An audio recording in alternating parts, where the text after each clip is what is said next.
ये जनतंत्र है। जनतंत्र में कोई फैसला कोई व्यक्ति अकेले नहीं करता। मैं 19 तारीख को यहाँ आया था और मैंने उस समय भी ये कहा था कि हम अपने पार्टियों के साथियों के साथ, नेताओं के साथ मिलकर के कोई फैसला करेंगे। मैंने आग्रह किया था एटा जिला पार्टी से कि आज वो बैठक बुलाएं और बैठक में ही हम लोग फैसला करेंगे। सिरसा बदन में हम लोग गए थे 19 तारीख को और वहां जाने के बाद हम ये अपेक्षा करते थे कि प्रशासन हरकत में आएगा और कार्रवाई होगी, लेकिन कोई कार्रवाई नहीं हुई। हमें मजबूर कर दिया गया धरना देने के लिए। तो आज एटा जनपद की पार्टी ने सर्वसम्मति से फैसला लिया है कि आगामी 9 जुलाई को एक विशाल धरना जिला मुख्यालय पे किया जाएगा। सिरसा बदन सहित उन सब गाँव में जहाँ सामाजिक तनाव है, जहाँ दलितों पर अत्याचार हो रहे और अत्याचार किसी भी श्रेणी को हो, उन सब के खिलाफ एक विशाल धरना हम 9 जुलाई को एटा जनपद में करेंगे।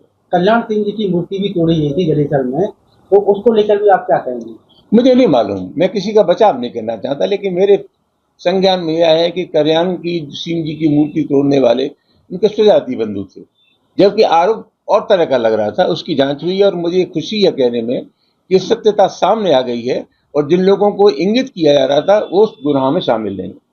दूसरा, इटावा में जो घटना हुई है, देखा जा रहा है यादव वर्सेस जो है ब्राह्मण की जो चल रही है, इस चीज को आप किस तरीके से देखते हैं? ये कोई ब्राह्मण और यादव वर्सेस नहीं है। ये एक पागलपन है। वो लोग हैं जो मनुस्मृति में विश्वास रखते हैं। ठेका है किसी के पास अगर इल्म है, हुनर है, योग्यता है, क्षमता है, वो भागवत पढ़ना जानता है, वो धर्म ग्रंथों के बारे में उसकी जानकारी है, उसकी जाति कोई हो, तो क्या कोई आप उसके अधिकार से आप वंचित कर देंगे? किसी के बाप ने ठेका ले रखा है जाति के नाम पर कि ये कथा वाचन कर सकते हैं? ये विशुद्ध रूप से गुणदोष का मामला है, जाति का मामला नहीं है। मैं स्वागत करना चाहूंगा उन सभी लोगों का जिन्होंने धर्म ग्रंथों को पढ़ा है और आज कथा वाचन का काम कर रहे हैं। नहीं, आरोप उन पर ये है कि उन्होंने पहचान छुपा करके अपने आप को साफ ब्राह्मण बता करके व्यास मंच पर बैठे, आरोप ये लगा उनको, इस लेकर कोई ज्यादा विवाद नहीं। उन्होंने पहचान छिपा ली, फिर पता चल गया कि ये यादव है, तो आपको किसने अधिकार दे दिया उनको पीटने का?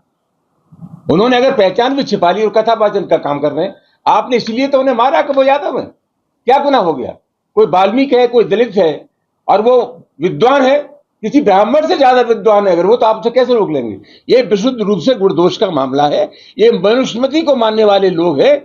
मैं स्वागत करूंगा उन सब लोगों का जो कमजोर वर्गों के लोग हैं, पिछड़े हैं, दलित हैं, जो कथा वाचन का कार्य कर रहे हैं। प्रशासन ने तो कार्रवाई कर दी, उसके बाद जो पुलिस पर पथराव किया गया था। ये सब जांच का विषय है। कुछ लोग नादान हैं। मैं समझता हूं फैसला बहुत सोच समझ के करना चाहिए था। अनुशासन हर आंदोलन में जरूरी है।